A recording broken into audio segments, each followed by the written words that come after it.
Path of Night is an actual play Vampire the Masquerade podcast set in the classic world of darkness. We're all friends, we're here to have fun, but our story can include graphic violence, drug use, sexual content, and other mature themes. We've talked at our table about safety, comfort, and consent both as players and storytellers. We know what to expect, we're all excited to be here, and we want you to feel the same, so listener discretion is advised. Now, let's walk the Path of Night. Last time on Path of Night, Neil and Johnny talk over mixed feelings and the uncertain future on their drive. Then, the coterie prepares to capture the Xantosa. The plan succeeds, and Johnny and Miles deliver the staked veto to Reese. Reese and Miles reach an uneasy alliance.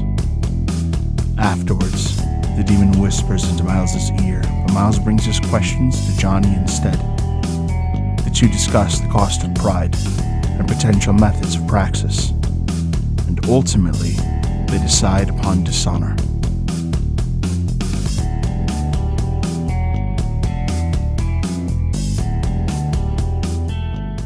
We pick up with Wynn and Britta, kind of relaxing and waiting as errands are being run by other members of the coterie in preparation for what's going to be one of likely many confrontations with the killing spree. The two of you are kind of, milling about, actually getting a little bit of downtime in what's been this hectic mad dash to a series of end goals. And there's a knock at the door. Big boom, boom, boom against the glass. Britta looks up. She had been sitting by the bar, reading some music, actually. She looks to Wynn. Wynn's hackles don't actually go up, but she is immediately more alert, and she looks to Britta and kind of reaches behind her into the back of her pants where her belt is, or where her gun is stowed. She looks to Britta and, do you want to get this, or do you want me to? I'll get it. You want to walk with me? Oh, yeah. All right. And Britta, along the way, slides a pistol out from under the counter, places it in the waistband of her skirt, goes to answer the door. Walking slowly, she pops her heightened hearing, just to see if there's any hint that she can get before she approaches the glass. As you approach the glass, you can kind of hear someone kind of like scraping their sneakers out of the front door, like against like the sidewalk, and like twitching nervously and pacing, and there's just this very frenetic energy that's coming from the other side of the door. And then you get a look through the glass, and illuminated by a streetlight is a certain cab driver that you recognize. And in his hand is a box of pizza. And he's kind of like holding, some of the local New Haven style, and he kind of knocks at the glass again. Britta slowly takes the hem of her sweater and just brushes it back to conceal the gun and also just to put it more out of her reach. And with a confused expression, she very slowly opens the door. Oh, hey. Kind of like gives this nervous wave. I was just coming through the area with a little bit of pizza, and I kind of wanted to know if maybe you guys wanted to, have a quick talk about things. I know things are a little hectic right now. Wynn kind of looks at Britta for anything to dissuade her from saying yes. Britta repeats Ramirez's wave back to him, a little awkwardly, but she kind of catches herself and steps back and says,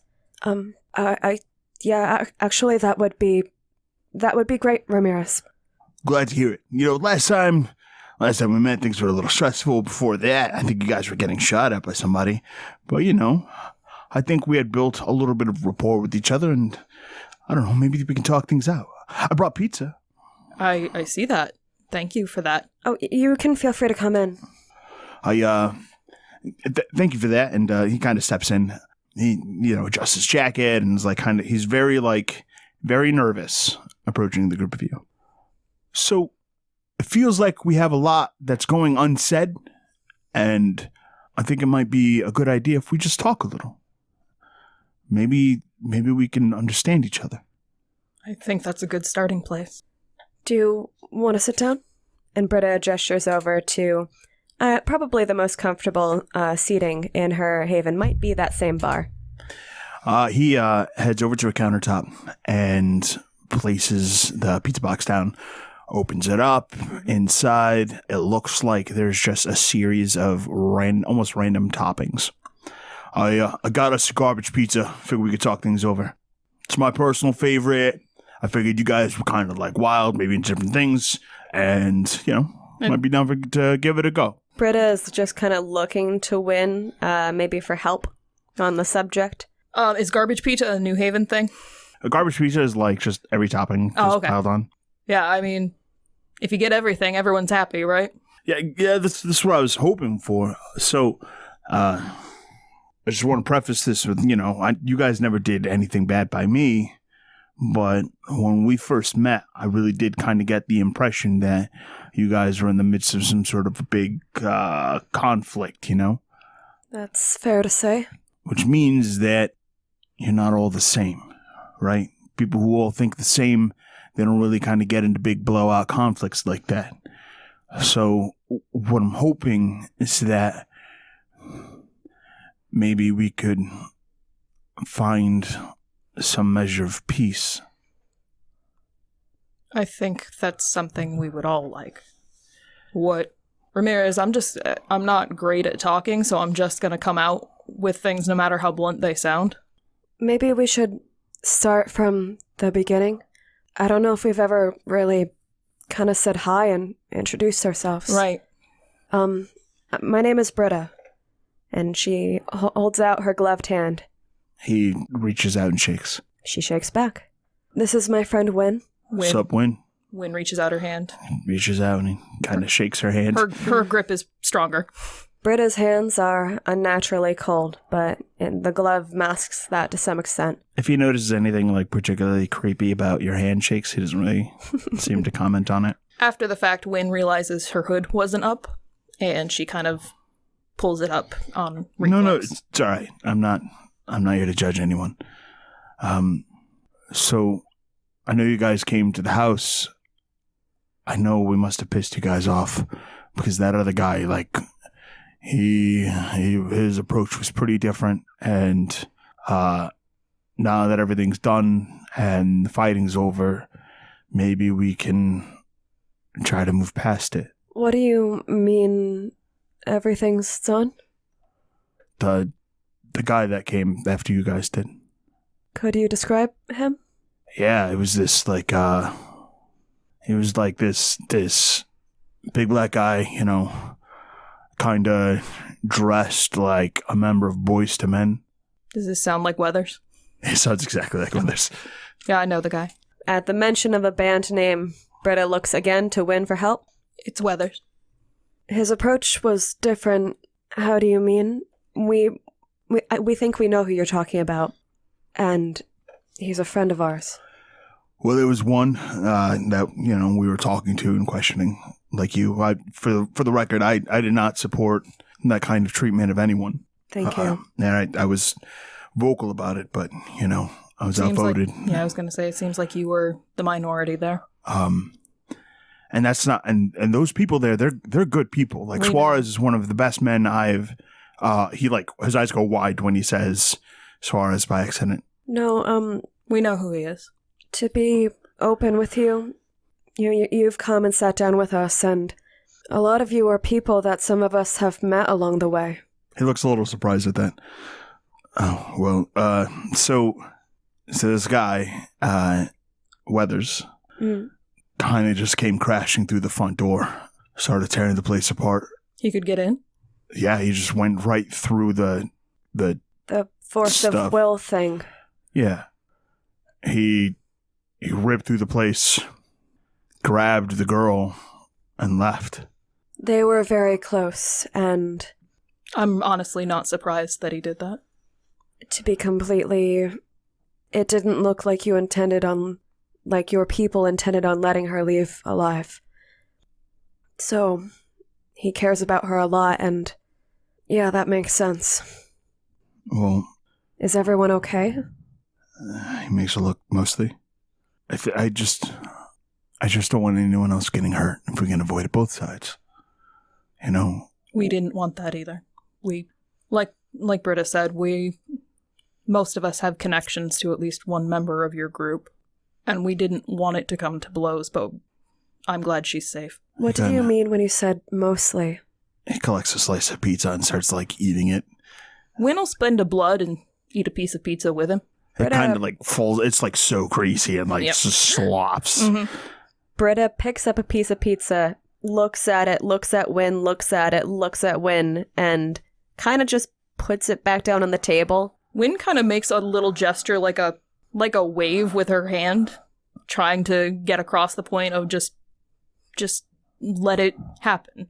And with that reminder, Britta does remember the talks after the couch was ruined and the wine was splattered, and the reminder that she could use blood. And so, she spends one. However, she still holds the pizza for several more seconds before taking a bite. It tastes mostly like salt and grease, but like in a good way. She hasn't eaten since her embrace, so Britta is very slowly chewing and kind of just focusing on the sensation. She's not even quite sure if she remembers it, so this is very distracting for her. It's hard to... There's this undercurrent of ash. Like, there's just something not totally satisfying about it. Because in comparison to blood, this is nothing. Even your beast kind of stirs hungrily at the idea of, like, getting a real meal, and you find yourself eyeing Ramirez a little different. Do my best to redirect that towards the unsatisfying pizza. So, essentially, I came here hoping that maybe I can convince you guys to not go after our circle. We don't want to go after you. All we want is to be able to conduct ourselves without hurting people. The only reason that we were... The girl you had was our friend too. And that put us in a hard position where we had to determine whether or not what your friends were doing to her would kill her, and what we were going to do about that, because, well, yeah, we've met some of you, we know some of you, and we know her too. The old detective, he knew her too, from the seams of it. She actually asked us to make sure that nothing bad happened to him. Well, that sucks. I wish I knew that. Hindsight, you know? Yeah. We were told that he was a really good detective, that he was trying to do good for this city. Yeah, this means a lot. You guys, you know, talking it out. So you said that you guys don't really want to hurt anyone, but there's a lot of people getting hurt, and it's, I don't want to use weird words, but just go for it. It's the vampires doing it. Well, like you said, is that a we're bad not word? It's a word. Is that okay? I prefer that to monsters. Okay. Vampires, okay. Different kinds of vampires use different words for themselves. People getting hurt, maybe that's the Sabbat doing that.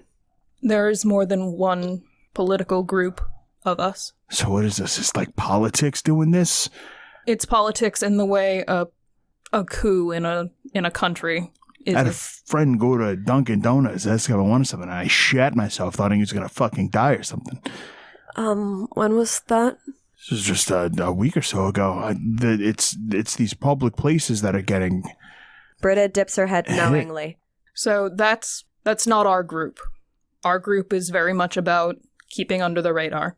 There is another group who thinks that we should live loud, to put it mildly. And right now they've come to New Haven to try and live loud here, and we're doing what we can to try and keep it under wraps. I'm going to ask a question. I hope you guys don't mind, but you know a guy named Joey? Little boy? Yeah. Yeah, I'm taking care of him. We've been trying to help Joey's mom get payback for what happened to that little boy. And we don't want any trouble. We don't want to bite off more than we can chew. But the thing that did it, the house. You guys can't go there. Don't gotta go there. You do not. We have to go there. It's very It's dangerous. some kind of a vampire thing, right? It's... What can you tell me about it? We're going, but maybe you guys know something that can help me make sure my friends make it out alive. So You're putting the cart before the horse here. Because short answer, is the one pulling the strings the house? Yes. Is the thing that killed Joey still alive? No, I killed it. But we can't we can't allow other Joeys. So we gotta go, and we gotta put this thing down. And I get that, and I respect the choice that my circle made, and I'm gonna be honest, I couldn't change their mind about any of the other shit. But maybe you've got some information I can use to save them. I know this is dangerous. It's not dangerous, it's suicide. You will not come out of there. And when I say you will not come out of there, you might walk out of there, but it won't be you anymore. I understand wanting vengeance for a lost child, probably better than a lot of people. But if you go in there, justice has been done, and it wasn't at her hands, and I wish I could help her find that. But this is just throwing yourself headlong into the abyss. Maybe that's what we're meant to do. What are you? What are you guys? People. I know, but You're people can't block entry with their force of will. Now, who's tried? You don't seem like mortals. Well, I'm definitely mortal, but You kind of dodged the question before. Who's not okay in your group after what happened? Suarez got pretty hurt. He was not interested in... it's complicated. But He didn't want to negotiate. He didn't want this guy taking off with her. And he got a little close, and this guy was way more serious than anything we'd ever seen. On a whole nother level, this guy was so terrifying. We have a trick or two. Sometimes they work, sometimes they don't. But we've never, ever, ever seen anything on the scale of that Weathers guy. If you think you couldn't handle him, you should be nowhere near that house. We have abilities. They're different for each one of us.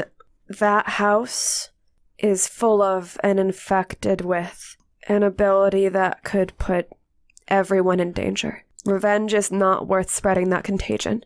If we don't do anything, it will spread. Fire won't kill it. You don't understand. A member of our group, she gets these, visions. And she's shown potential outcomes. Things that can be bad. Things that can be good. In this case,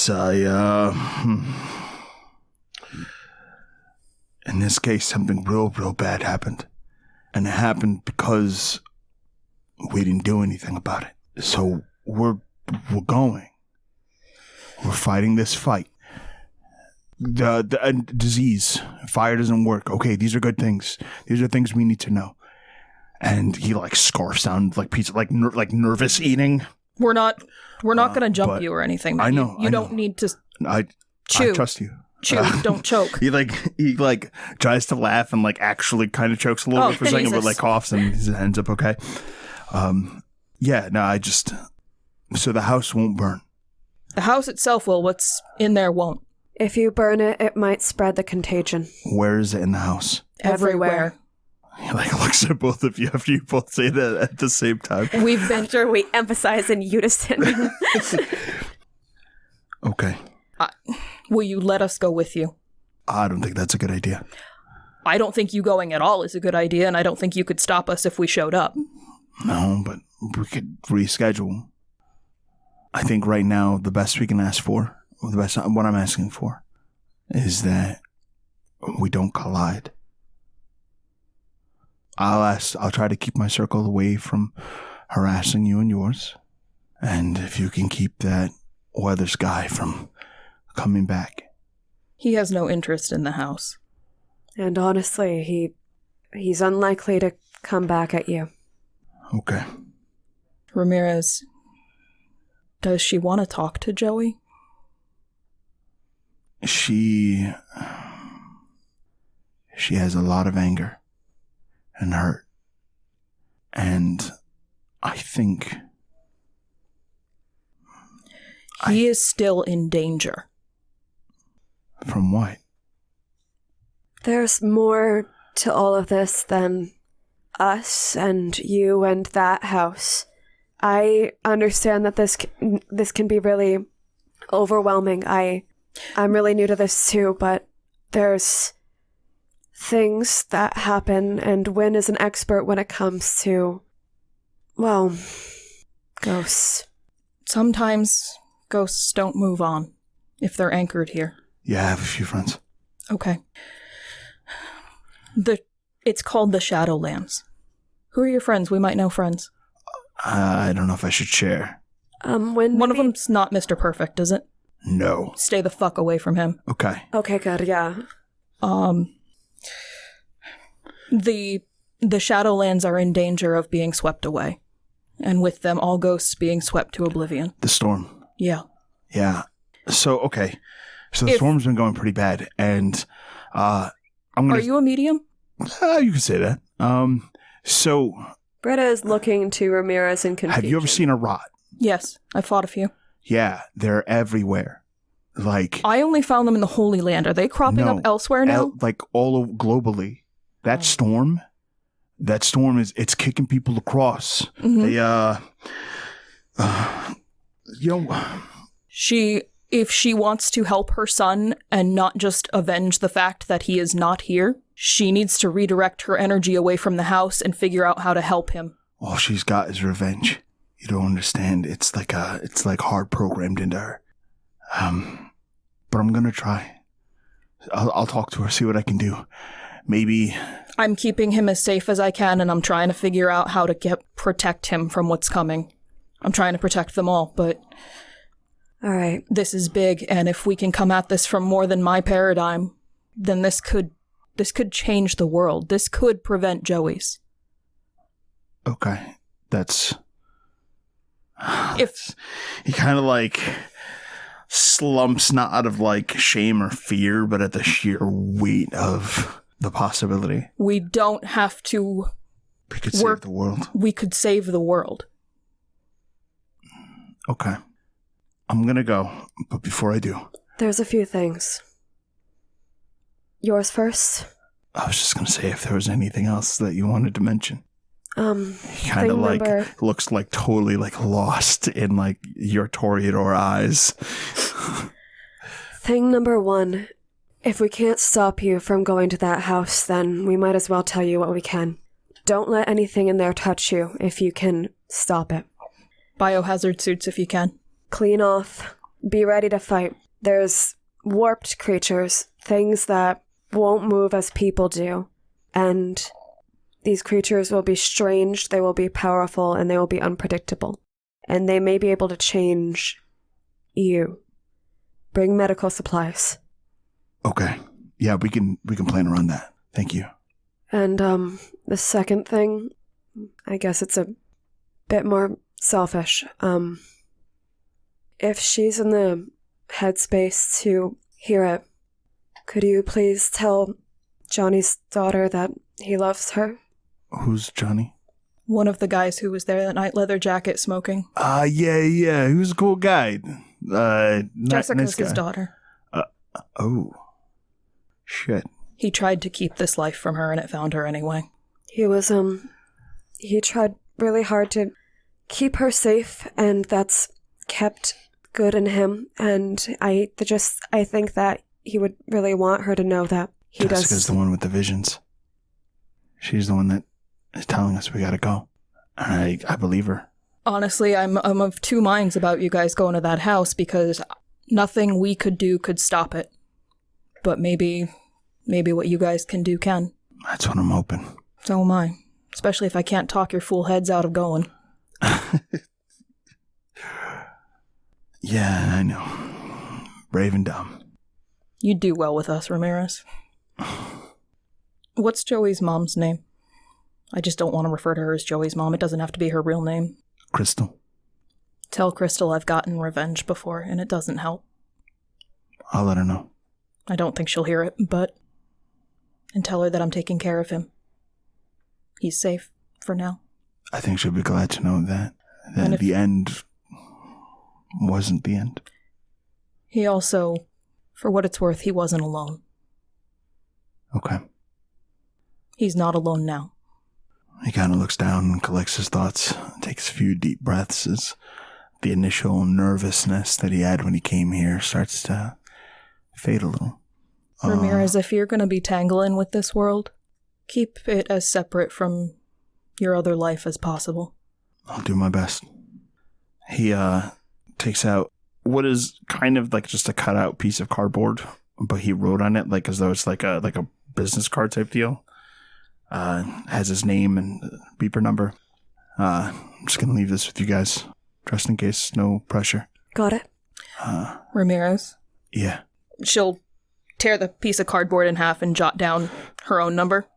If you get in trouble in that house, please call. Okay. All right. He clears his throat. Have a good night, guys. It was actually really nice talking to you. Feel free to drop by again. Good night, Ramirez. He gives like a little wave and steps out. As the door closes, Wynn kind of turns to Britta. Whoa. What do we do with this? I don't know if we can tell Johnny. I guess we have to. We have to tell them. We have to tell them that Jane is safe, and we have to tell them that we had this conversation, and we have to stay firm on they're gonna do what they're gonna do about that awful, awful house, and we probably can't stop them.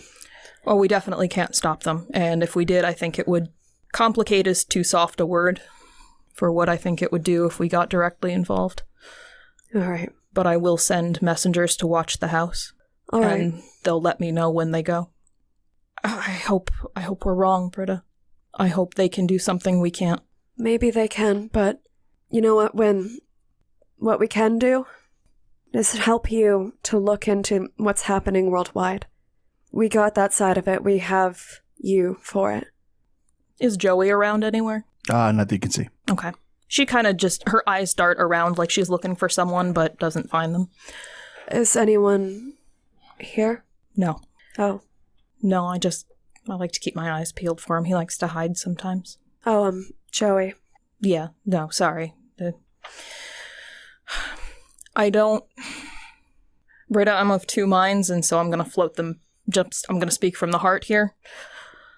I don't know if we should tell Johnny that we talked to him, or that we asked him to let Jessica know anything.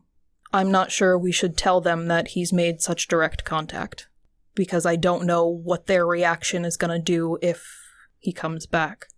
It's possible it'll do nothing, and I don't want to keep secrets from the coterie, but I don't think it's fair for Johnny to be lied to again. There's a lot of validity to that. This is his daughter, this is his business, and with getting his daughter away from everything, away from Shaw, and now he has the smallest window in, one that... And if she doesn't do anything with it, what's that gonna do to him? I think it'll hurt. I think it'll hurt a lot, but I think he's hurting regardless when... How much more can one person take, though? I don't disagree with you, but...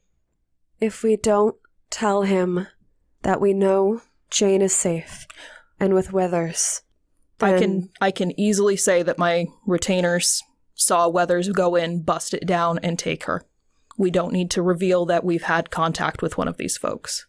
Again, I'm not against it, but I'm trying to not just act on impulse here. Lex, did Ramirez leave the remainder of the garbage pizza? Mm-hmm. Britta looks down to it and kind of uses her nail to pick at the side of it. Our entire coterie is keeping track of that house and the link that it has to that sleeping thing. Not giving information over that we know that something might change with it. That might get in our way later. Okay. I'm sorry, You're right, Wynn. You're right to not want to think on impulse with this, but maybe my heart is being too loud. I don't think that's a bad thing, Britta. I'm asking you because I think I'm too quiet in that regard. I'd like to tell them, and I think they can handle it. I do. Full disclosure? Yeah. Okay. Are you okay with that? Short answer, yes. Long answer? Yes, but I feel like they're going to want to try and get in there and stop them. And I think that's going to lead to problems. Do you think maybe we give them the full answer after they've been in the house? Wynn kind of circles her neck and cracks it a couple times. Maybe we sit on this for a little while? But it's also possible we could get a panicked call from Ramirez and I would need to go. All right. How about this? We're about to handle the killing spree, right? Yep. Let's do that first. Okay. Let's tell Johnny that we know that Jane is safe, that we know that she's with Weathers, and that we'll update him on the rest after. I don't see how he's not going to demand the full story now. And I don't see how he's going to get it out of us. Fair point. Give him that respect of telling him, we know this, and we'll tell it to you. But we've got something to focus on now, something bigger. At least when it comes to being able to do anything about it. I don't think this is a bad turn of events, it's just adding to our cascade of weird. When I can't remember anything other than weird. Maybe someday you will, if that's what you want. When? Yeah. That thing that, happened with Romeo. Mm-hmm. When I can't remember really knowing him. I don't know what he said on your end. I just started wondering what I couldn't remember. If I was really close with him, or if I was friends, or if I don't even know if I was in love with someone, or him, or any of it. Do you want to find out? I don't, every time I find something out, it doesn't make me feel, I keep wanting to, and I don't know if that will ever stop wanting to know more about it, but I don't see it helping us. And that's what I have now. I didn't ask what you thought the coterie needed, I asked what you wanted. This is not a practicality question. This is, what does Britta want? I'm not sure. Do you mind if I think about it until we talk next? Britta, we're made of time. We've got all the time in the world. I hope that's true.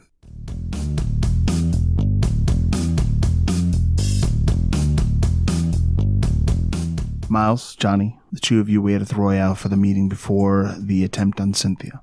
It's very quiet tonight, allowing the two of you the space you're going to need to conduct your dirt. One at a time, you can kind of see the other members of your coterie starting to arrive, but it's going to take a moment for them to kind of weave through people and eventually get to you. Johnny's halfway through a pack of Morleys. A ashtray is sitting in the middle, just filled with butts. Laid out between the two of them is a map of the greater New Haven area. They are leafing through some notebooks and journals that look to be from the sheriff's office, and they're using markers and pens to mark out locations where the killing spree has struck and caused masquerade breaches. Welcome. Looks like we're about to put this part of our plan into action. We now need to locate Cynthia the Abbott. According to Johnny here, the Sabbat generally do not perform their attacks around the area they sleep. I said they don't eat where they shit, but you probably said it better. So we've laid out all the attacks that the sheriff's office has on record, and we're hoping to put all of our skills together here to locate possible bed down places for the Sabbat, and use that to scope out their new, wherever they're hiding out, check out that location, and then prepare for our raid. So I hope you came all with your thinking hats. I mean, I don't travel without mine, you know me. Right. 100% all the time. Oh, and before I forget, Johnny opens up his jacket and reaches in and pulls out a small drawing stained with deep brownish, blackish stains all over the paper. Puts it down on the table and slides it over towards Wynn and Britta. The two of you might want to hold on to that. I had to dig it out of Neil's guts here, and I'd appreciate not having to go through that again. Can do. Wynn kind of doesn't really whinge at the idea, but definitely her eyebrows do something. What does this do? Well, Is this her? according to Neil, it aids in the search. I'm not sure how. You want to explain that? The, spirit of Ahriman, wielded his great lance against his foes. Whoever's in possession of that until the next inauspicious night, their lance will be directed towards the pursuit of their foes. And as much as I'd love to carry that lance, I think that experience has proven that I'm not the best scout, because I lose perspective when interacting with the killing spree. I think either Wynn, you, being that you can easily blend in to an area as an owl, or Britta, you, because you seem to have some interesting learned abilities with stealth, might be the better scouts for the situation. I don't see or hear as well as Britta, so my vote would be for her. I would need someone with me, just in case there's anything in my, She kind of, goes to touch the side of her forehead, but nervously brushes her hand through her hair instead. I can go with you. I think Neil should also be on this team. If we can, and Neil looks down at the map with all the, markings on it. If we can help to narrow down an area, a particular neighborhood, I have, thanks to Johnny and that drawing and her name, enough to be able to track where she moves, where she's been, and where she's going. Well, based on where these attacks are going, I could try to work out a pattern, but he glances over at Neil. I think there's someone else here who might be better at extrapolating patterns. Is this as much information as we can get? Well, let me go through the rest of the attacks that we're aware of and get the map fully marked up, and then I'll let you take a look. Yeah, I pass out folders. Everybody take a look, make the last markings, and confirm our information, and then... Wynn kind of discreetly holds up the picture between her middle finger and her pointer finger. So this is her. Yeah. It's a pretty good drawing of Cynthia. Okay. Best as we can get. So. All right. She passes it to Britta. Britta looks it over. How good a drawing, Lex? Not that good. Well, it doesn't give you pause. Understandable. Not even a little. Britta does look over the drawing, memorizing the details, but she readily accepts the folder from Miles as he hands it out and seems undisturbed. So just so you're aware, Cynthia is the Abbott, as they call it, for the killing spree. This is the Cainite who's responsible for making sure the day-to-day needs of the pack are taken care of. Even though they're seemingly monsters, they still have to eat, they still have to sleep. So she finds them cots and Happy Meals. Exactly. Which is why they tend not to cause too much trouble in whatever storage unit or abandoned house they find. Somewhere low-key and off the radar. The only problem is they definitely make sure that hiding is not the only protection. They will often have all kinds of horrible creations waiting to protect the Abbott when the rest of the pack is off conducting whatever business the killing spree gets up to. Such as? The Tzimisce make weird things. Kind of like how Vito made in his Hell House. Ah. But not a different flavor. Those ones were natural offshoots. Vita didn't make those, if I remember right. Correct. They seemed to be the trimmings of a garden rather than constructs. The things I remember the killing spree having are called Schlachta. As I understand, they're a weird form of ghoul. And rather than keeping somebody around for their personable social qualities, they do all kinds of horrible things to their body and graft on muscle and bone until you have basically an ogre that can defend their abbot and their haven. Underneath that, they probably have a whole menagerie of other things that are not quite as dangerous as Schlachta, but you can kind of imagine what we're talking about. So right now, we're just looking at where to hit. We're not hitting. The other thing to keep in mind is that generally speaking, Marnie, who is the Zemitzi of the pack, might also be there in the Haven with the Abbott. Marnie's the one responsible for creating these monsters that protect them. If we can get both of them, that's great, but it also means it's double the trouble if we find them both at the Haven. Other than flesh crafting, what do Zemitzi do? Like, are they combat problems, or are they just kind of scientists? I really don't know what Marnie's capable of, but even though the bloodline differs wildly from the Xantosa, not wildly enough that I wouldn't say it's going to be unlike fighting Vito. Fair. Gotcha. But yes, the plan is to just scout right now and hit them in a couple days once we're ready. Grab supplies based on what Johnny knows about them and what we can find out about the location. So that means if we're scouting, if we get caught, they're just going to move locations. Right. Let's keep from not getting caught. But I think knowing about their hideout is more important than... I think the Abbott will also try to move their haven as often as they can to try and make sure that something like this doesn't happen. So if we do find their spot, it's not going to be a couple of days. We're going to move as fast as we can. Okay. That makes some sense to me. So I guess everybody should get geared up to go just in case. Yeah. We should all prepare. We should all hunt. Miles gave me a list of things that we're going to probably need. If we find out any other information, we can probably scrounge it up pretty quickly. But okay, let's find this place first. Sure. Once we find it, the next step will be trying to case it as best we can. Okay. All right? All right. Is this enough for a starting place? And she looks to Neil while tracing the edge of the map. I'm not sure. And Neil sort of gets lost looking at the map and all the places they've sort of X'd out where the patterns of, like, the attack patterns have happened to try and see where are the attacks not happening within an easy night's, like, these people aren't grabbing cabs, so within travel, just to try and pinpoint at least a block, a neighborhood as best as he can about where they might be. Give me an eyes of guess. 7 successes. With 7 successes, you actually kind of get an impression that they're keeping actually towards an area with money. That this pack is deceptive and experienced enough that all of the usual places one might go searching for the Sabbat are unlikely to find them.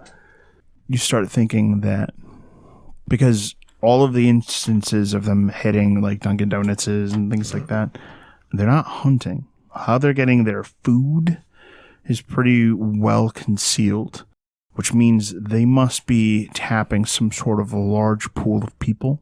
And that's when you start to kind of realize that Yale is kind of at the heart of what's going on. And now I want the streetwise check.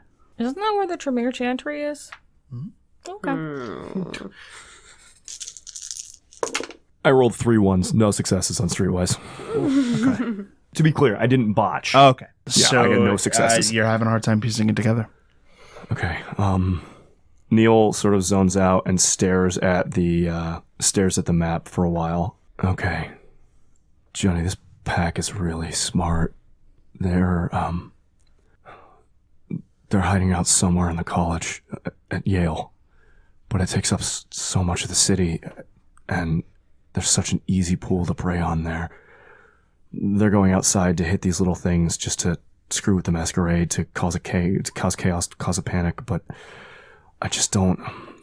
I've spent so much time avoiding Yale because that's where the Tremere are, that I don't know it as well as someone maybe who lives in New Haven should. I have no idea where in Yale, and it's so big. I don't know if anybody else... Well, I don't know Yale specifically, but universities...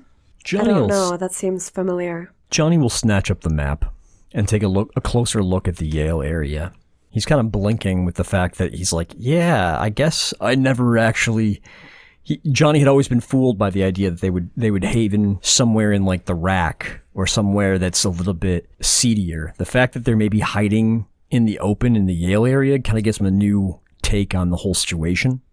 And he'll see if he can spot or see if looking at the map helps kickstart his brain into thinking of possible locations that a Sabbat pack could get their hands on, considering that they might have limited influence within the city. Can I make a streetwise check? Yes. Can I claim any bonuses from either Sabbat Survivor or from Open Road?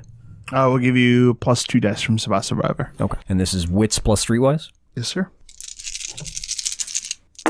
I have 4 successes. Nice. Excellent. So with 4 successes, you kind of get thinking and you realize that just off of Yale campus, there's been a ton of property that's been purchased by the university. And for the past 8 months, it's been undergoing renovations. They've basically got whole sets of apartment complexes and old houses that are completely empty, save for the daytime construction workers that are there. And, they've only really kind of started doing the heavy work there because we're now finally getting into out of the colder days. Neil, you are a genius.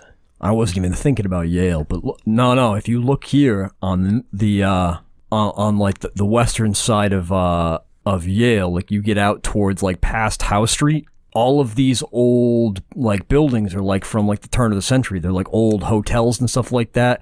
A lot of these places have been bought up by the college. They're sitting vacant. I mean, you got some construction workers coming in and out, but I mean, if anything, that gives them a better cover because there's constantly all kinds of different strange people moving around in these places, and most of them are sitting vacant.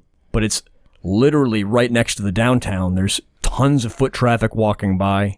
Lex, may I use knowledge academics to get a better context on the way that I'm thinking about that is whether there might be known or prestigious houses that maybe this pack might be more attracted to? You would need to know a little more about the pack itself in terms of societies and things like that. And Yale is crawling with them, dozens and dozens. Okay. So because the nuances are so significant, yep, you would need to know more. There's a good chance that maybe Cynthia has these sorts of connections that she's making use of here.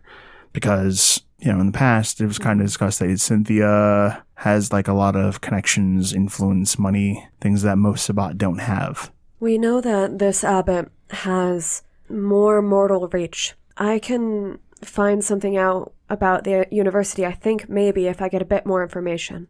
About? I would need to know more about what this pack might value if we can narrow down the neighborhood. Stuff like if they might really want to target a particular fraternity or society or a historic building. Do we know which societies and historical buildings are of most interest to the Tremere in the area? Because that's right on the border of their territory. If the university's expanding, it's essentially expanding their territory. And I have a feeling that Cynthia doesn't have the same friends that, Reese has. So, I mean, if we can exclude some of those, would that help you, Britta? I'm not sure. I don't know how we'd know that sort of thing about the Tremere. I don't know. I was just sort of asking. I know some things, but I'm not fully in contact with, or fully aware of his full network. I don't know. Is that the sort of thing I can make an occult roll for to see, to just narrow down stuff for the Tremere? Probably not. No, not with just sort of an occult roll. You need to take an investigatory action. That makes sense. Well, we're not looking at that big of an area, right? At this point, we're looking at a few blocks. Yeah, it's just that there's a lot of room to fit a pack that has mostly protein users within a few blocks. Was it a small enough search area to use the location method you were talking about, Neil? It could be, although the smaller the better, especially if it's sort of a warren of, insane stuff. Actually, Johnny, we know Cynthia's name. Do you know when she was embraced? Definitely not. I wasn't around long enough to really know anything deeper about Cynthia than what her role in the pack was. Okay. I mean, it's a little bit harder, and I hate to go back to the well all the time, but I could ask the heavens in the same way that we did when I looked at Arabella. I can also just go look as a bird. Sure, I mean, we can just go there, but I think we're trying to narrow it down more and get rid of a little bit more information so that we can... I mean, it's a lot safer, considering the pack, if we have a couple of buildings rather than a neighborhood to look through. Not that it's bad. We can find it for sure. What if you did look as a bird? Would they think to look for something like that, Johnny? I think it's her job to be nervous about where they're living. So they're going to have eyes out for all kinds of stuff. What about that token, the picture, that the Aramon's lance you were talking about? It'll make it easier to find her, find information. Will it make it easier to hide from her in the process? Stalking, everything but the killing. So maybe just take that with you guys and be extra careful and see if we can just put eyes on her. If we can actually figure out where she's going to. It sounds like a plan to me. You keep a phone on you. If you get made, we'll be nearby in the area to roll in, and what we might have to do this a little bit sloppier than we'd like. I can keep us hidden, at least a little bit. I don't know how many of them can see things the way that I can, or the Toreador can, but... City Gangrel can't see shit. That's good to know. You two, unless they've been trained to. You two, Miles, Johnny, you stick together? Yes. All right. Oh yeah, we're still in nobody goes anywhere alone territory, right? He says, having come in after hunting and feeding alone. Well, hunting's different. So then that sounds like what we should do. You keeping us hidden, and then as much as we can sticking together to see if we can get a trace of any of them leaving or entering the neighborhood. Or a clue or anything. I could also just ask the pigeons in those neighborhoods if they've seen them. Aren't they surrounded by gangrel, though? Yeah, but City Gangrel don't tend to, They don't talk to them. Oh, okay. Yeah, I mean, we can do both. But either way, that involves us going over there to have a conversation, right? I mean, birds fly. I can get them out of the area, but probably not all the way out here. So I guess think getting closer is still ideal. I guess we head out and look for whatever we can, and if it comes to a fight, let's not do that. We get ready, just in case it does come to a fight, as prepped as we can be. We go in, we try not to, but if it gets to that, it gets to that. Okay. If it comes to a fight, are we ripcording or are we staying and fighting? if we can spot Cynthia on the street outside of the Haven, and she makes you, we're going to try and nab her before she can get back there. Got it. Got it. If she gets back into there, then I think we gotta think twice before we go just barging into a place that might be loaded with traps, schlachta, and all kinds of other bad stuff. Set it on fire. That might cause more problems for the city than it will solve. Likely, the Abbott has prepped for a fire. They'll have an escape plan, and we will just scare them to their next location and have caused a fire in the Yale area. We'll have to start all over again. Clan Tremere might also not look kindly upon that. I'm real concerned that this is all happening right next to Clan Tremere and they haven't seen anything. They barely ever seem to leave the Chantry. Reese is really the only person we see in court that often. Yeah, but they see shit. That's one of the things they do. They can see. That doesn't mean that they see. They trust in their wards and walls I agree way with too you. much. It is weird, but it's not anything we can do at this time. If you see anything out of place, keep note of it. That might be of it, but like... And just remember that it seems to me that the reason they've chosen this area is that they're literally hiding right behind the neck of a massive beast. This is the power seat for New Haven, the downtown area, and specifically the Chantry. This seems like the perfect place for them to like weasel their way in and find safe haven. Yeah, but we just handed Vito Santosa over to the Tremere, who are immediately in contact with the Sabbat. Well, they're not really in contact so much as... In, not contact, but vicinity. In the area. Right. I get the feeling Johnny's right. Honestly, I get the feeling that it is, the tick on the back of the dog. It's bold, but everything we've seen about them says that they're bold. It's something to be aware of, and it is in the thoughts, but there's not really anything preventing us from doing what we're about to do. Oh no, I wasn't saying that we should alter our plans because of it, but it is something, in my mind, worth noting and definitely using if we need to. If it's a thing that comes to it, yes, definitely. Okay. But let's move out. I think we're as ready as we will be.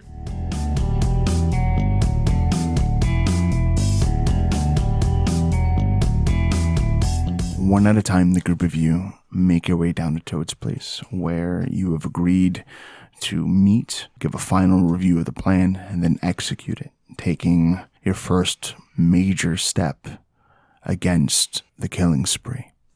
Neil, Miles, you're some of the first two to arrive. It's actually kind of a quiet night, and The two of you are given ample space to have your chat between yourselves. Shortly thereafter, over the course of mere moments, Britta, Wynn, and Johnny kind of roll in. Okay, so we have a location for Cheryl. It's her name, Cheryl, right? Cynthia. Damn it.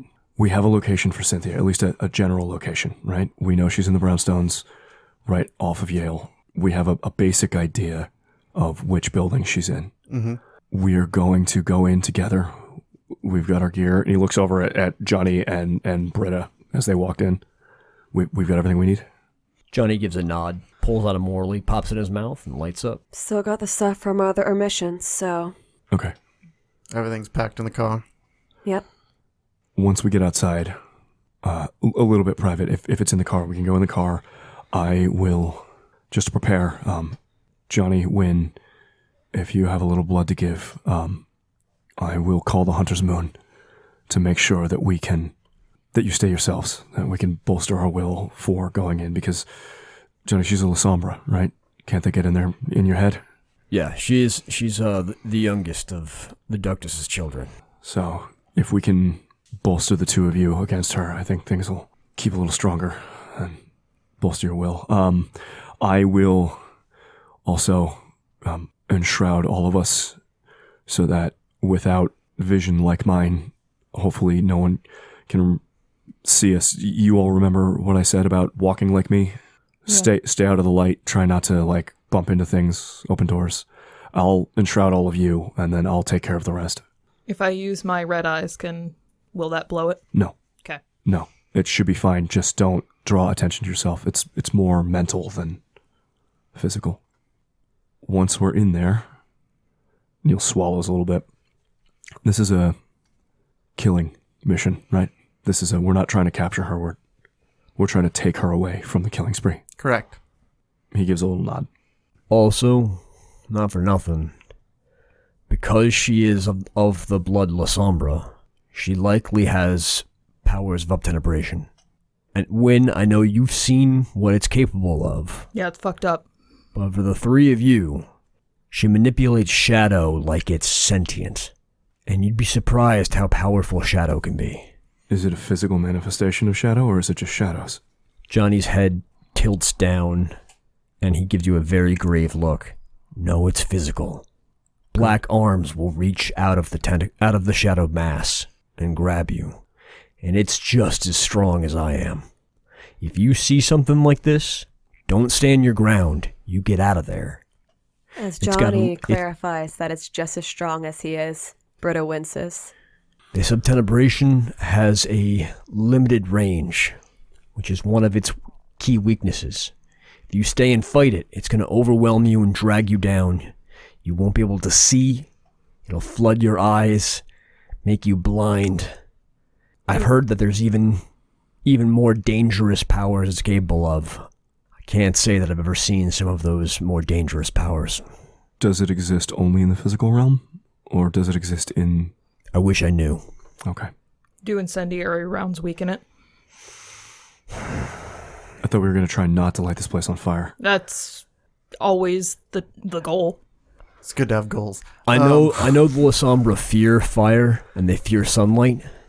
But I do know that oftentimes their power can even douse out those kind of light sources. Okay, so... What's our best way of contacting you two? Seeing that we'll be under your... Contacting Miles and I? Yeah, if we're trying not to break our obfuscation. Neil, you can talk in people's heads, right? A summon would work, wouldn't it? I think so. I can, but only if I see them. Okay. The other thing... She can summon you guys. In obfuscate? That wouldn't break anything? If you summon, your obfuscate breaks. Okay. That was my concern. I thought you meant if she can summon you while you're obfuscated. It would break the obfuscate, but it, I guess, would be quick. If things are going loud, that might be the fastest and easiest way to do it.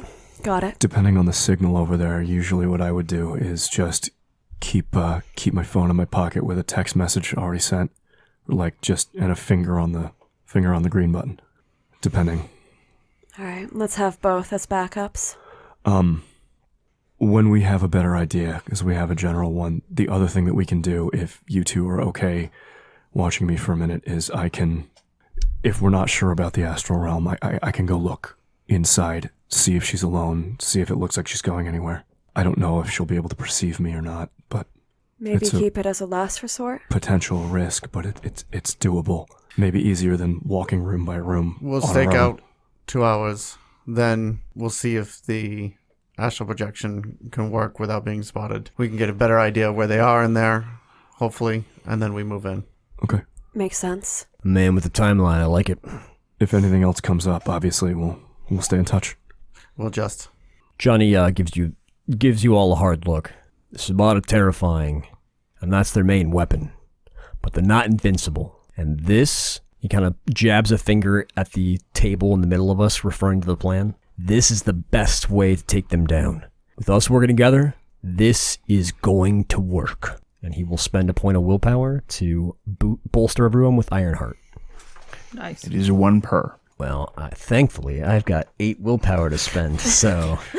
So, what does Ironheart do for us? It increases the difficulty of people trying to affect you with Dominate, Presence, and Mind-affecting Thaumaturgy for the remainder of the scene. Nice. It actually causes Johnny to always have this aura of, like, badassery, and it becomes infectious when he spends the willpower and makes you feel as confident as he seems to be. I mean, I didn't want to say it, but, thank you.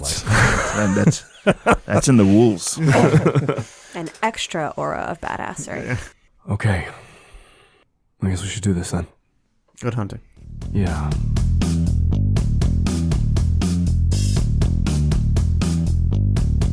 So the trip to the just off campus, like, little dorm area that's being set up is a very short walk. When you get there, it looks like there is, a couple landscaping pickup trucks parked outside. There are gardening tools. It looks like there's been a lot of work done to this place as they set it up. Some trees have been pulled down. And otherwise, it looks pretty empty, easily overlooked. Wynn's going to keep her eyes out for squirrels and pigeons and other city wildlife that might be around a college campus and see if any of them are willing to talk. There's a lot of pigeons. Okay. Wynn will crouch down and use her animalism and, hey, was wondering if I could talk to you for a second. Hi. The pigeon looks at you with one massive, round eye. Is it possible that from the bar I could have taken, some crackers or something like that, or pretzels? Yeah. Okay. I mean, you're not eating them. I think likely if Wynn reaches in her pocket, she'll find some crackers. Oh, yeah. just on a daily basis. Oh, hey. I'm worried about those, though. I'm an alpha. I feed my pack. So as she's talking to the pigeon, she starts sprinkling out some cracker or pretzel crumbs. He comes down, eyes you wearily, very quickly pecks at a chunk of cracker here and there. He stands very close. This guy's been in the city his whole life. Mm-hmm. We're looking for someone. I was wondering if maybe you've seen her. She's kind of like me, kind of monstrous, definitely a predator. Crackers? She doesn't have crackers. Crackers. Well, I have more crackers if you answer the question. Good. Crackers are good. That's what I hear. The name Cynthia, does that mean anything to you? No. No. Crackers? Kind of she looks sprinkles at you crackers periodically as she's talking.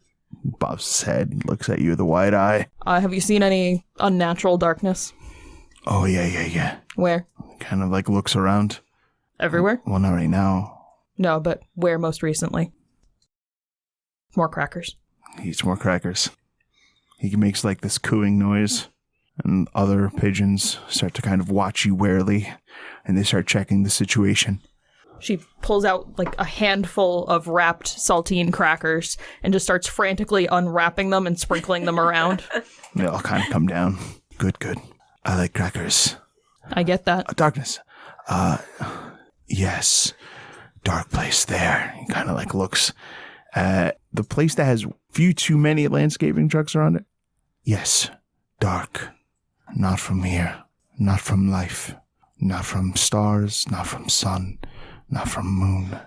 Dark without light. From light there. made dark. Human. Now you know. Yes. Guys, is there anything else we want to ask the pigeons? Neil's just been watching her talk to birds and throw crackers all over herself, like, just... She's not throwing them on herself. She's really not trying to seduce these birds. Sure.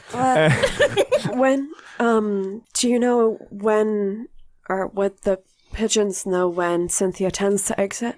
Do you know when the darkness seems to come out? Night. That tracks. When specifically during the night? After bells. After bells. I like bells. Bells and crackers, that's what life's all about, man. I get it. She will dispense the last of her crackers. All right, thank you for your time. He leaves. Once they've had the crackers, they're out. So what's the word here? Bird. I set myself up for that. You really what's did.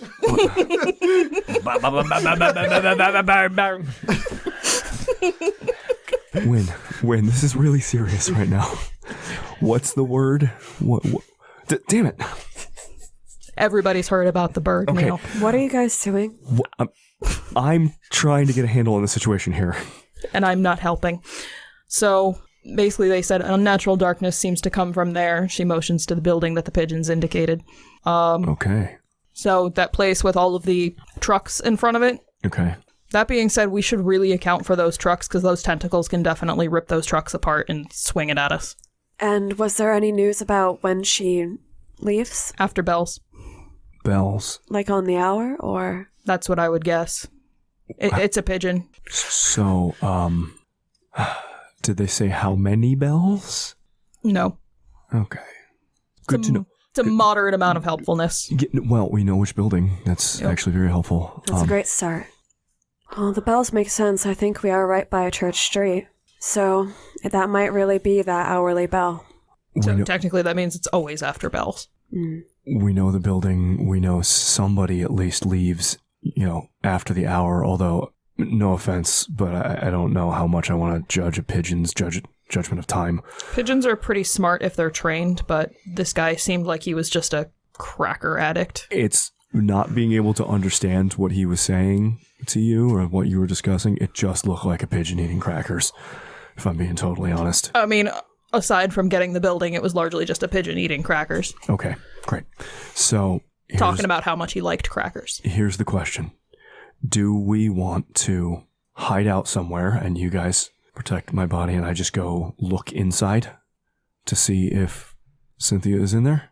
If you go in astral and these things can astrally project, we can't help you. Johnny was teaching me how to fight, but I can always come back to my body. Can you? Yeah. Unless they sever my cord, but if they can sever my cord, I'm in way more trouble than I thought I would be. All right. Is there an amount of time we should give you before we start trying to pull you back? Can we pull you back at all? When you are in the realm of thought, you move with the speed of thought, so it should just be a few minutes. So longer than 10 minutes and we start shaking you or pouring water on you or something? Okay, well that won't... I mean, yeah, I'll be able to feel it, but yes. Yeah. Okay. Unless we don't want to do this, Well, will it tip them off? That's where my thoughts are. I don't know. So we should warn Johnny and Miles before we do this, just in case, and then update them after. I mean, they know we're scouting. They know we're going to be doing shit like this. Specifics don't hurt if we can communicate with them. I mean, either way. All right. Do Just you guys want me as a bird or as a person? text them. I mean, I'm going to just be a limp corpse while I'm doing this, so anything you can do just to... Do you want to take up lookout, keep an eye out, and I'll stay right by Neil to protect him? Sure. Britta moves her hand within her jacket. Her grip is definitely landing on the handle of a gun, but she keeps it hidden. All right, so Wynn will find a place that is pretty dark and definitely out of the way of prying human eyes, and she will spend a blood and begin the painful-looking process of turning into an owl. As she does this, Britta texts Miles, lets him know that Neil is about to go into astral, that they will be guarding the body, and they will update once that is over. How long has it been? Not very long, like maybe 10 minutes. Okay. It texts back. It's been 15 minutes. Maybe wait out the rest of the 2 hours that was originally allotted before sending Neil in. Britta swears under her breath and looks over. Miles is completely right. We said that we were going to do this in 2 hours. Yeah, but it's like, now that we're here, I'm nervous. Well, that's a terrible reason to do this. I'm going to be real with you. Okay, fine. So, instead, I guess, he's right. I forgot Wynn's I got already nervous a enough bird. for Yeah, I was going to say Wynn's like half Cronenberg owl at this point. Okay, well, so let's just Do you want to be in a bird while we... Well, I'm sorry, be a bird? I'm not sure how to say it. She'd have owl. Britta is just off her game. She looks down, Tech smiles back, says, "You're right. We'll wait." And she looks back over to Neil and says, "Wynn can investigate from that angle, all right, while we investigate during how Sure. we were planning to. I don't know if you can cover her while she's..." I mean, I can, yeah. Let's just everybody go into an alley or something. So we give me like 10 minutes. All right, when she's done. Go into an owlie. No. You're a bird. You can't say that. No, but she's definitely thinking it. And giggling to herself in owl. All right. She looks at you like Hoot. So we step into a place that has a few shadows, and Neil starts to like incant under his breath and move his fingers kind of as if he was weaving, and the shadows start to like darken and cling around the three of them, in theory, if I don't fuck up this roll. Yeah, it does. So for the next 5 hours, it all clings around, and then the three of them sort of fade from sight, like Neil often does on his own, as the shadows sort of cling and obscure their forms. And then in a whisper, he looks at the other two and is like, "Okay, stay out of spotlights. Try not to bump into anything or anybody. Don't, make a lot of crazy movements. Draw attention to yourself. And in theory, no one should really notice us unless they can see like I can see." Got it. All right. I guess we just stake out. Then that was the plan. About 45 minutes into the stakeout, those watching see something that strikes them as rather unusual. You see a kind of a very young preteen girl, greasy blonde hair, very unkempt, and she looks like she's been crying a lot. And with her is a pair of young women in college, probably attending the university. They're in like what looks to be kind of dark jogging clothes, and they don't have like a purse or anything on them. And they seem to be speaking to the young girl as encouragingly as they can. There's some concern written on their faces. This girl points to the place you're staking out and is like, my mommy's here. Can you bring me over? And they kind of look a little confused, but yeah, they nod. And holding this little girl's hand, she kind of takes both their hands and walks with them up the steps and to the front door. Do we want to stop this? I mean, there's one. Do I see anyone else, like, following along with this preteen girl in Obfuscate, like, walking behind, or does she seem to be alone with these two human beings? You do see someone accompanying her. He looks to be this kind of like ratty looking Mexican guy with pointy ears. His hair is also kind of this like mess. There's whiskers, like actual whiskers in the place of a mustache. And these like ratty clothes. He prowls along following the trio with red glowing eyes and claws pointing from his fingernails. Does the girl look at all like the picture of Cynthia? No. Cynthia is a grown woman. Can I sense a beast from any of them? Both have beasts. Well, you can't see one. One of them only Neil can see. Okay. You can see the girl, and she does have a beast. This little girl has a beast? Yes. Okay. There's two out on the street right now. This is an opportunity to try and get two of them. It's way off plan, and we may be tipping off Cynthia, but... It's not our target. And those two girls are going to die. That might not be our concern right now, but... We already know that every time that we don't kill the killing spree that they are killing people. And I'm just saying there may be an opportunity right now to kill two of them if we think we can do it fast. I just don't know if we can. Wynn kind of looks at Neil, makes eyes at him, and shakes her head. They ascend the steps. Neil is standing on the balls of his feet, but nods at Wynn. Wynn flies up into a tree. Tactically, if we do it right now, we may blow our complete cover, but we might be getting two for the price of one. And if we do it before they go inside, they might not get tipped off. We would have to move quick, but... If Wynn bumps her head against Neil's head, will that break the obfuscate? If you're two obfuscated together, you're fine. Okay. She kind of pushes her downy little forehead against Neil's. I can't. It's hard to get into your head right now. Thanks, Hunter's Moon. She kind of bites his nose a little bit. Ow! I don't know what you want, and I can't get in your head right now. When are you trying to comfort Neil? Shakes her No, head. she bit me. I don't think I could get in your head either. Not with all that.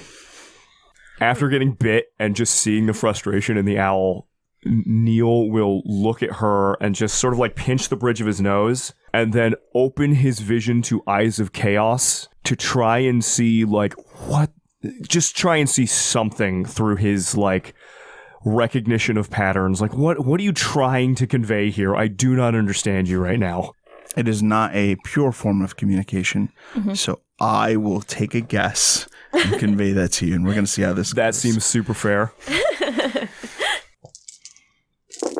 It's 3 successes. With 3 successes, you look into her big seagull eyes that are on an owl. And Scales on its head. with a pretty little pattern on her face. And you recognize that what she is conveying to you, whether in this conversation or over the course of the past few months, she is telling you where you go, she will go. Whatever that means. Whoever that is. Neil opens his eyes and looks at her and then like takes a half step back out of like, okay. Wynn flies up into a tree. And then like blinks his eyes a couple times, looks over at Britta. Okay, last chance. Are we going to do this or not? She bites him on the ear. I like that you flew back down again. This is not a nibble. This is a bite. All right, forget it. We're not. You're They both. cross the porch. You're both right. We're not doing it. And the door opens. And the little girl calls out, "Mom." She leads them in. She's like, come in, it's okay. And they follow her in. And the ratty hunter that is following them along follows in as the door is left open. And he shuts the door, slamming it behind them. And very muffled to the point where, really only you, Neil, can hear it. The screaming starts. And then it's quickly silenced. Neil is a vampire.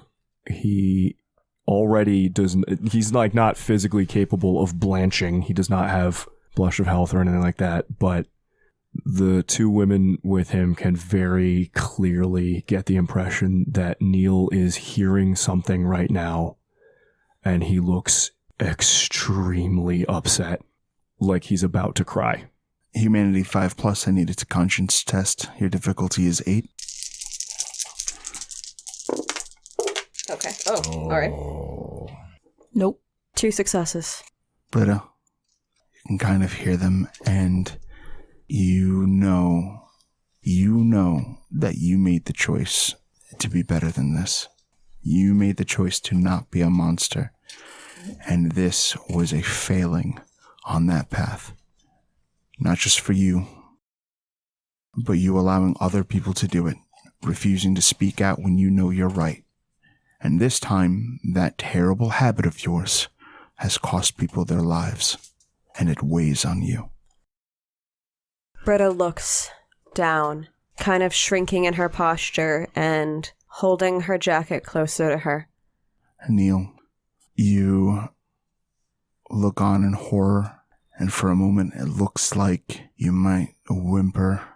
But with your eyes of chaos up, you see that the plan remains intact, and that you will do what you have come here to do, and you feel nothing for these pawns who have helped to confirm the presence of other enemies in the field.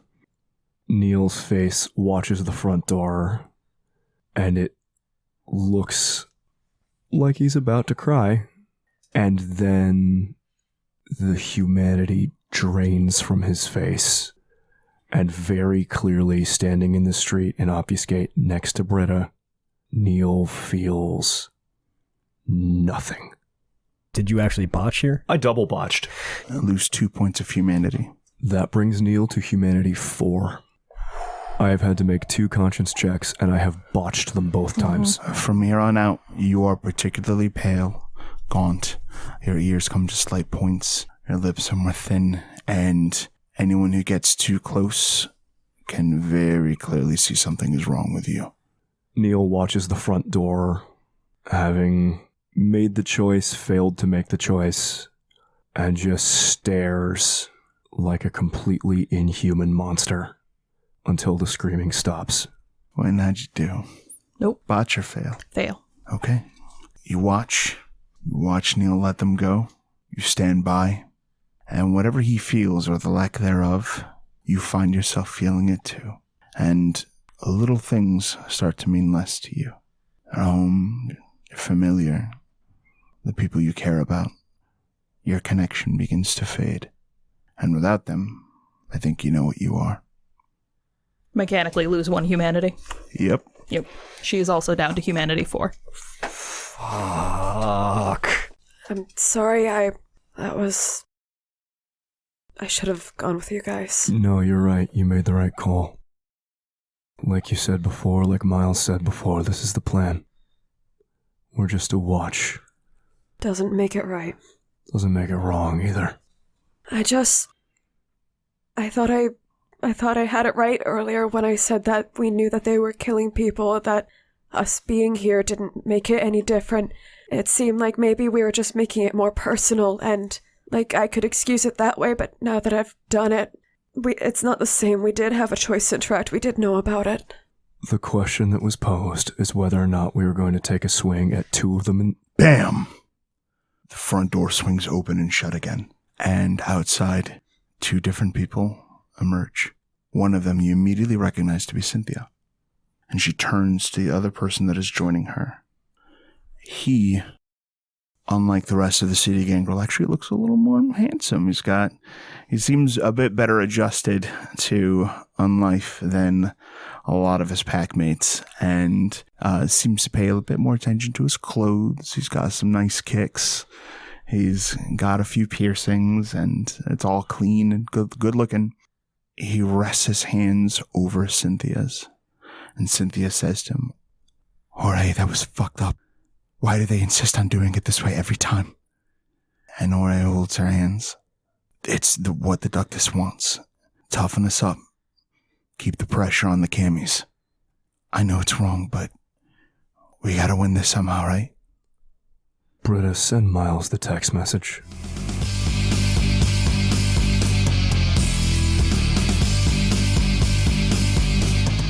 You said you want to do something. Yeah, as soon as he lets go of her hands, I'm dive bombing her. Okay. So, the 3 of you will be taking a surprise action. That surprise action can be, I continue with the plan.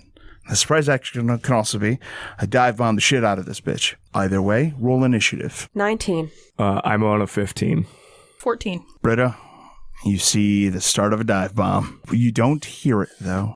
It's just this silent flying bird through the night headed towards her destination with a vengeance. Britta goes to summon Miles, and on an instinctual kick, goes for Johnny instead. Roll at +2 difficulty.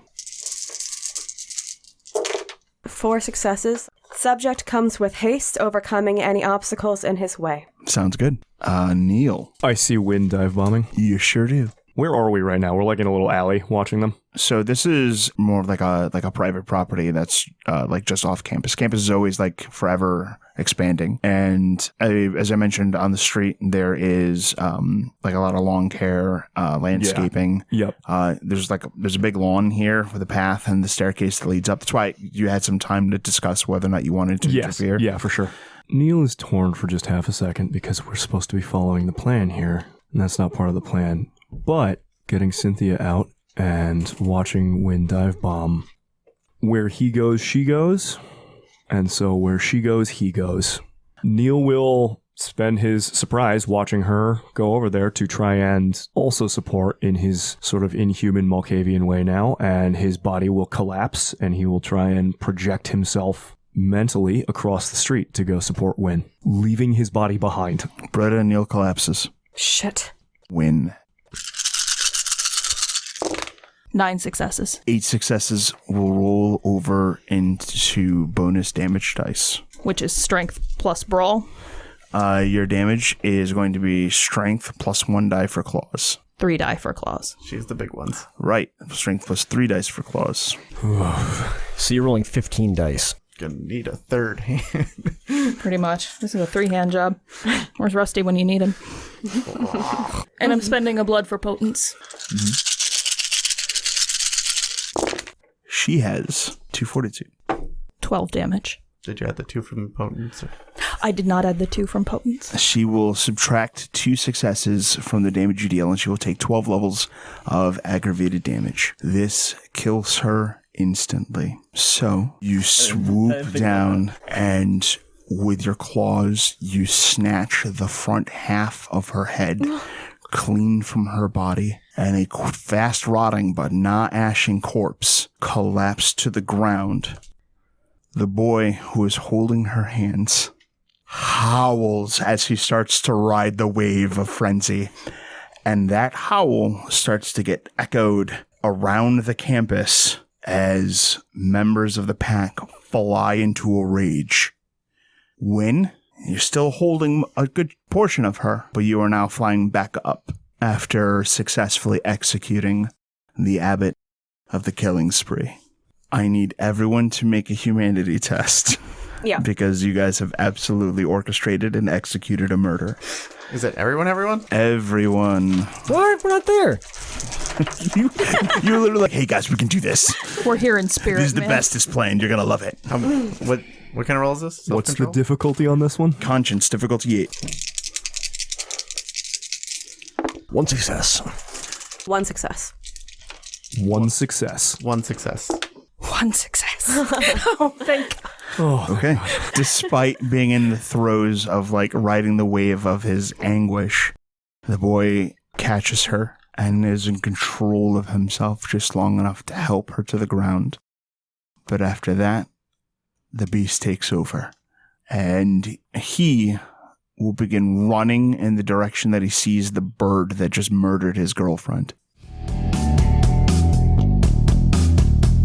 Path of Night is an actual play Vampire the Masquerade podcast set in the classic world of darkness. Britta Ashcroft the Toreador was played by Rebecca Steigelfest.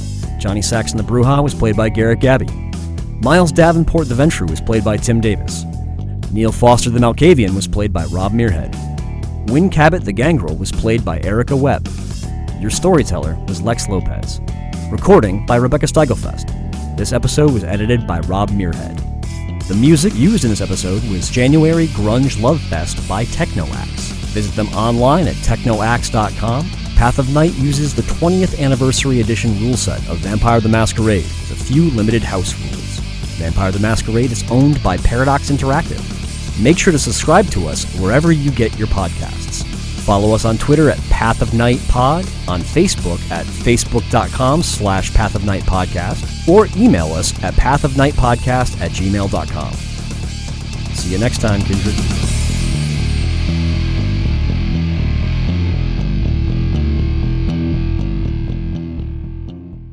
If you would like to support the Path of Night podcast and the crew in our projects, we currently accept contributions to coffee.com/Path of Night. And thank you for listening. How much? Okay, so how much scritching in the dirt can I get away with? Can I get? No. Somebody needs to teach somebody get- else animalism. How what much it comes down to. dirt can I scritch? Can I scritch 6 letters in the dirt? No. You could figure out another way to communicate. I will let you scritch 1 letter. Better be an F. Oh, that would Yo, be this- so on brand. This reminds me of when I was a little kid, I used to ask my parents yo, can I say a bad word? And they'd be like, no. I'd be like, oh, can I spell a bad word? No. Come on, please, just let me spell. Just let me spell F-U-C-K. Just give me the FCK. Then I would get in trouble because. What a good way to explain your entire personality. One little story.